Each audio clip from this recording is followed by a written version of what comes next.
everybody. Welcome back to the show. My name is Adam Bird. I am your host. Today, I'm honored to be sitting down with Mr. Matt Cahill. Matt is a Army veteran and a Pensacola National Guard veteran who served our country as a combat medic, I believe. Yes? Yep, the whole time. Okay. He's also the founder of Green Star Families of America. It's an incredible organization dedicated to honoring our the families of veterans who are lost to suicide. Their mission is simple, but it's very powerful. No family should grieve alone. Today we're going to dive into his story. We're going to get some the specific meaning behind the Green Star and the massive legislative push right now that they are making in Congress to get these families recognized, the recognition that they deserve. So without further ado, Matt, welcome to the show, brother. Thanks for having me. Great to be here. Absolutely, brother. So let's dive into it. You served a long time. For the listeners and the viewers out there, just give them a little bit about your personal background. Sure. Served for a total of 26 years. My first 4 years were from 93 to 97. The first year was in Korea, and then after that I was with the 101st Airborne. That's significant, so we'll come back to that. When Pennsylvania National Guard was giving out free college, I left the active duty and enrolled in the Pennsylvania National Guard, where I was getting college done as a prerequisites for physician assistant school. What my goal was to obtain the physician assistant certification and then rejoin the military as an officer and continue serving. And right as I started the PA program at Hahnemann in 2001 was when the towers were hit. So that kind of changed some things, but I was still MD National Guard up until 2004. When I was supposed to deploy the first time, needed to get a surgery, was taken off that deployment, but made the next deployment from 06 to 07. And I actually deployed with the National Guard unit that I was with the longest, the 213 KDA, and my sister was one of the medics with me. So there was a total of 4 medics replacing 18 over in Iraq in Ashraf. When we returned back from there, a lot had happened and culminated to get me to a place where I felt the only alternative or the only path forward was to take my own life. I was able to receive help and get out of that dark spot, but it stuck with me. And I'd seen a lot of things that made me question about how we treated mental health in the military, especially, but then afterwards with the VA and that kind of thing. So that took me up until 2019, where in 2009, I became AGR. So that's active guard and reserve, which qualifies as like active duty status. So that added to, my retirement and that kind of thing. So in 2017, I had a really bad car accident coming out of Fort Dix on duty in my own personal vehicle. I was returning a Toby Hang grill that we had just used for, the unit's summer picnic, if you will.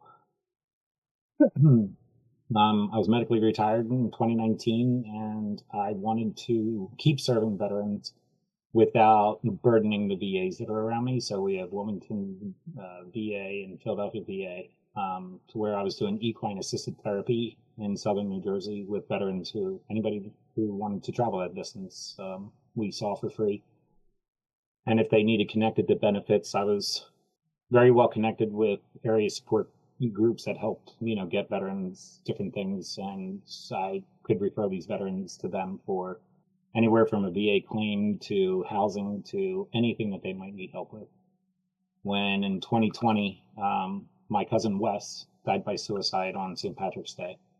And a couple months later, my friend Andy McCaffrey died by suicide. And this was somebody I had met in the 101st, and we had remained friends since. And it was a type of friendship that was just very unique. We both thought deeply, questioned things about the world and that kind of thing. And when he was no longer here, and knowing how much of a fighter he was, I didn't think that there was any chance that I'd be able to survive the darkness. And trying to address their families, I realized that there was no formal honorable title that they could be referred to and be seen for this emergent crisis of veteran suicide. And it really struck me this past Memorial Day when I wanted to represent the differences between who I lost from suicide and who I lost from combat action. And that's where the green tip on the American flags came from. And out of the 7 flags that I personally put outside my door, 6 of them were green. So this is a real problem, and these families deserve recognition, but it also deserves focus and attention so that we can correct this issue and definitely bring down these numbers of veteran suicide. So I want to dive into the Green Star here, and I think we got Cheryl. We're adding Cheryl on with as well. What can you share the story behind the Green Star? I mean, you hit a little of it there, but I want to know, like, when did you decide that this was going to be what I want to do moving forward, and we're going to do the Green Star, and why the Green Star, and when did you decide to do this?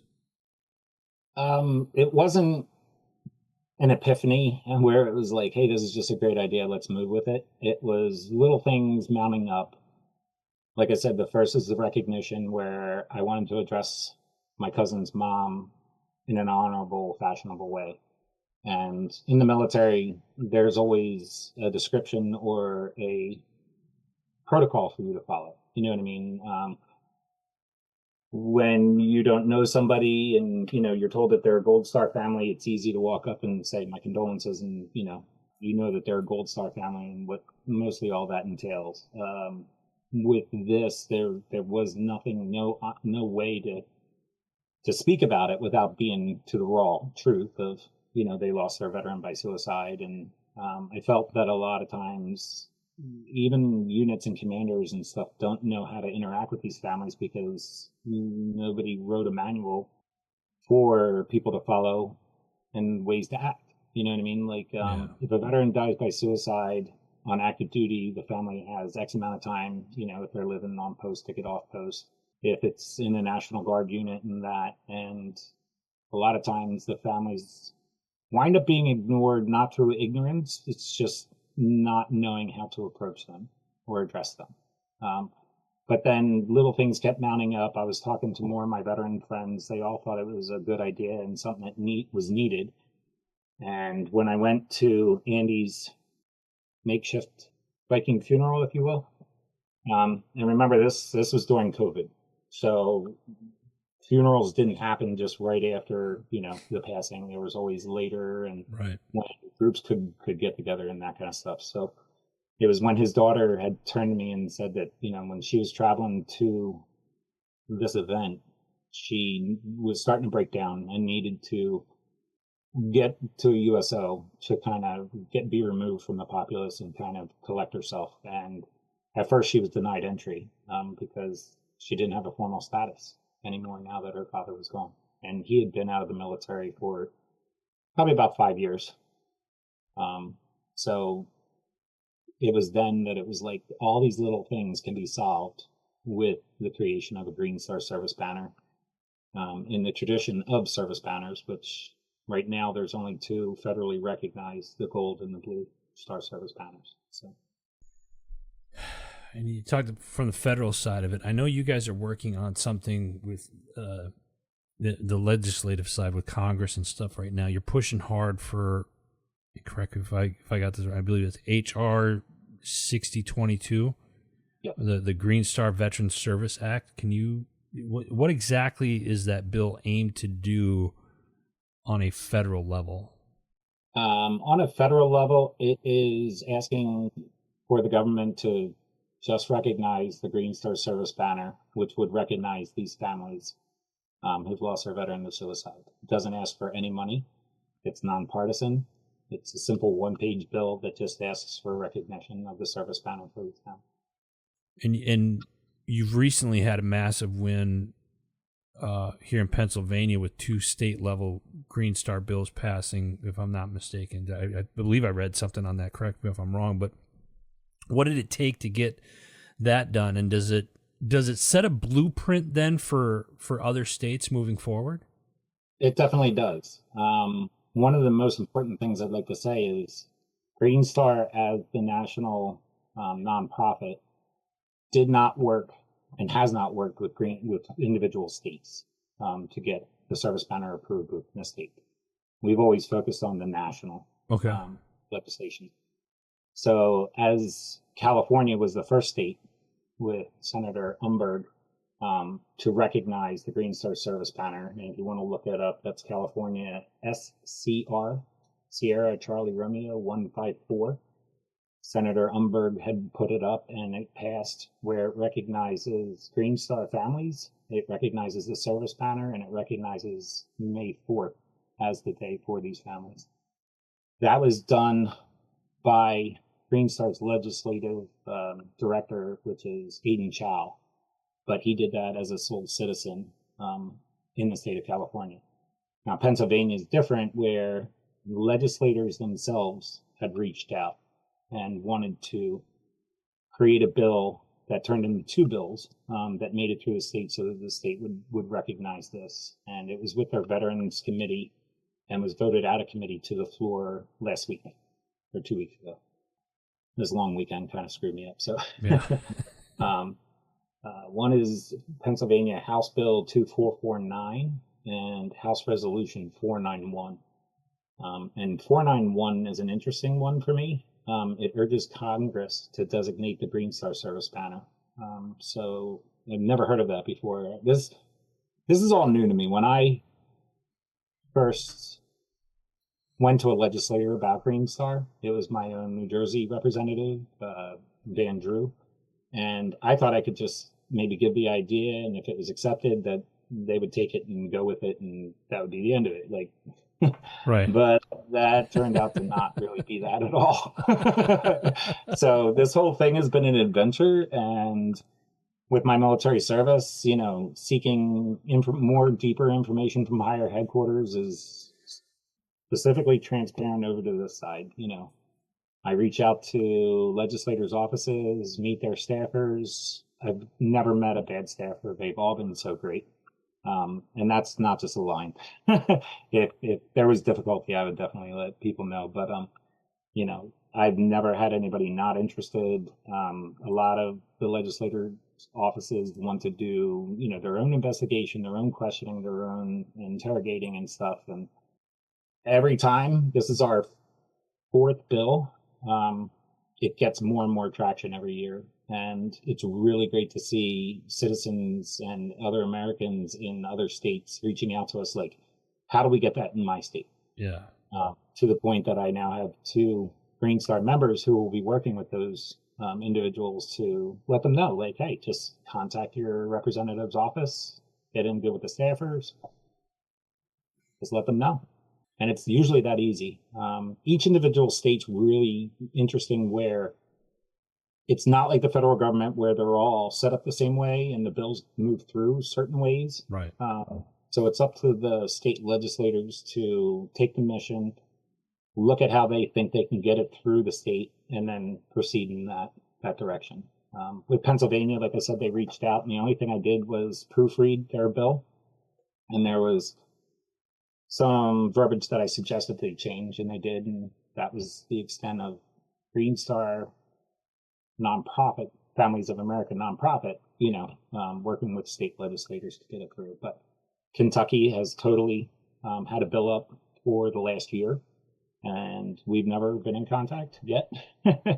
And other states are reaching out, especially in the last 2 weeks, to where if we're not already at the 50 states, then we're very close. So wow. It's great to see that grassroots movement type of thing, because this mission isn't about me. Yeah.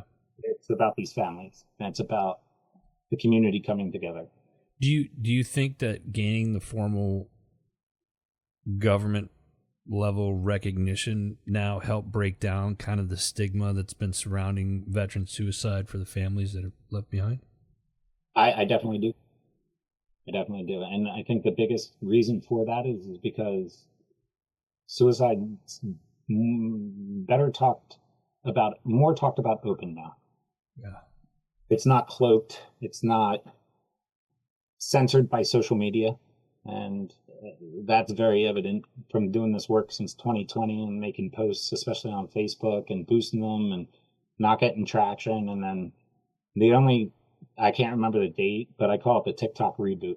When TikTok shut down and then started back up again, it seemed like across all social media platforms, you can now type the word suicide, and the posts made it to a whole community that started reaching out and let us loose. Do you, or I guess from the veteran community and other like maybe veteran service organizations, have they responded? Have you seen any type of response from other, like the veteran community, the broader veteran community, and like maybe other service organizations respond to the Green Star Initiative so far? We have. Starting out, I didn't know anything about business models. I didn't study business models. I didn't study business, that kind of thing. And the last thing I thought this would turn into was the whole business realm type of stuff. But when you're a nonprofit and have costs for basic things like computer programs and that kind of stuff, and flyers and T-shirts and shirts, it's like, okay, we do need money, and this is a business. A lot of the organizations had their belief as to the business model, not only for themselves, but if they were going to work with or alongside Green Star. Some changes were requested from certain organizations, and it wasn't something that I was interested in aligning with. So trying to get feedback from them, a lot have been neutral because they had to poll their community. Right. Again, this is something that wasn't spoken about openly. And if it was spoken about, it was cloaked with other words and different things like that. So now the conversation became real right around 2025. So whenever TikTok rebooted, that's where I saw other organizations trying to go to the Pentagon for a redefining of, say, Gold Star. Some other organizations straight up made statements and that kind of stuff. But it's just interesting to watch how, when the conversation cuts away all of the fat and is down to brass tacks, how things can actually start to move forward and be discussed openly from people who have always felt like they just didn't belong in a certain group or organization. And in doing so, this will hopefully bring focus for more studies, more treatments to be experimented and tried, because what we've been doing for the last 20 years has not worked. No, and it's pretty evident, unfortunately. I mean, from what I understand, the definition of crazy is doing the same thing repeatedly, expecting a different outcome. Yeah. So I don't know. so for anybody that's watching or listening right now, and they want to help in their area push the HR 6022, across the finish line, what's the best way for them to do so? I mean, are there steps that people can take, and if so, and then on top of that, well, let's start there. What's the best step for them to do? How can people get involved in this and really push this forward? They can align themselves with Green Star. We are working on videos to help explain this process. Okay. But it's real simple. All you have to do is reach out to your federal representative, your congressman specifically, but we're looking for that senator to do a companion bill to HR 6022. So really contact both your federal representatives, the Congress people, and the senators. And what's Matt? Give them the link where people that are listening and watching. We're going to post the link in the comment section below, folks, and in the show notes below. So and we'll hyperlink it. But what's the website that people can reach out to you and get more information? To reach out to us specifically is greenstarfamilies.org. And on our website, we have links to videos to explain how to contact their legislative representatives. But if you want to contact your representative, you can go on congress.gov, and in there you just type in your address, and it tells you with picture and link information, who your usual two Congress people are, and then your one senator. And you have a choice to message them, or if you scroll down, you can find their phone numbers to their Washington, D.C. office, and just give them a call. And when you call, whoever answers the phone asks to speak to the veteran liaison staffer or the staffer that handles veteran relations. They'll usually either call you back or get in touch with you. And all you really have to say is, I'd like for Congressman so-and-so to co-sponsor HR 6022. And with such a simple request, a lot of times the staffer looks and talks with their boss, and we usually wind up with a co-signer in a day or two. Again, it's a very, very simple bill. It's just not even one page. It just doesn't ask for any money. It's non-partisan, so it doesn't lean towards any party. It's just strictly about the veterans' families and recognition. I don't understand why you wouldn't want to jump on board with that.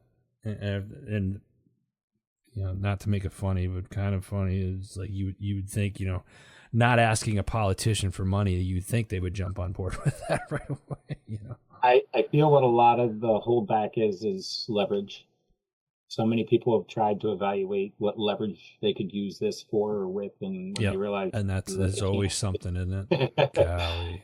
There's always something. But everything happens for a reason. So, right. The more people and more delay from the federal, more, everyday Americans find out about it and get behind it and really make this a grassroots movement. So take it as it comes, I love it.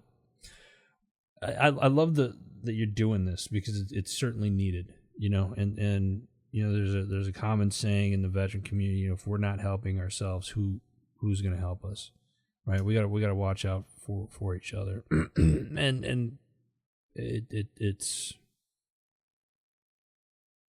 tough, but those that are listening or that watch this, you have to understand that you're not alone.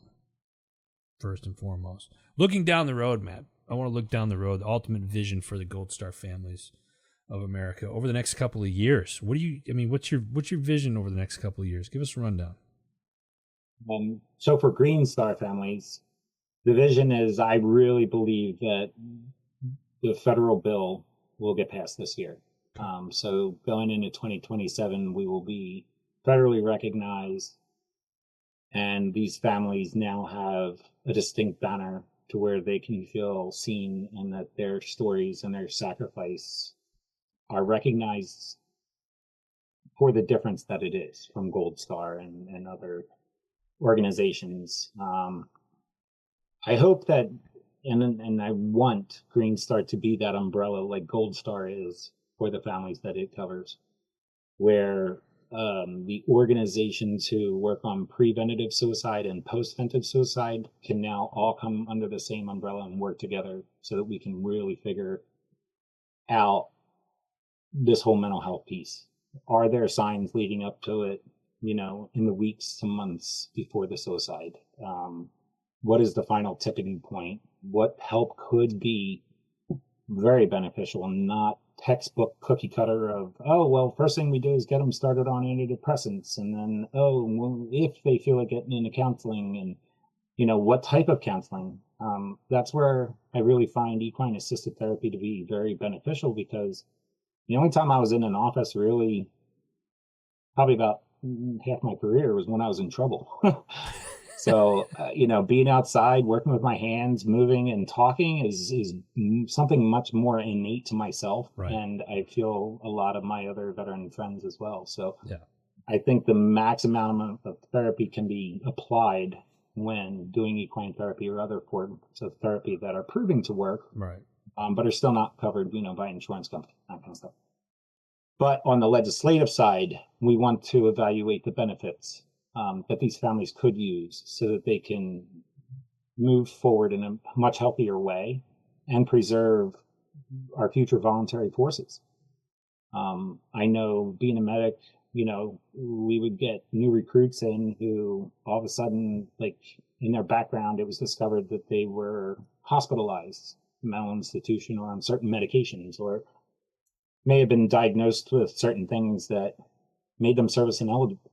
And I don't want to see that for these veterans' children and dependents who are coming up and growing up in a system that we have today, because we may be making them ineligible for service just because this hasn't been defined yet properly. Think about it. Right now, what do we call veteran suicide? 22 a day. Everybody has a different reference for it. It's not been named, and no problem can be worked on until it's been named. And so we hope that Green Star is that name so that we can start identifying and collecting information. The other big thing is right now there is no office you can contact. Say if I wanted to build like a Vietnam Wall with all the names on it of those that died by suicide, there's no office I can contact who would have all those names. And in doing just that, then we can build on to getting the information. How did the veteran die by suicide? What was the method? What led up to it? Again, we can truly study it, implement some new therapies, bring the number down, but then also everything that the military does winds up benefiting the civilian populace.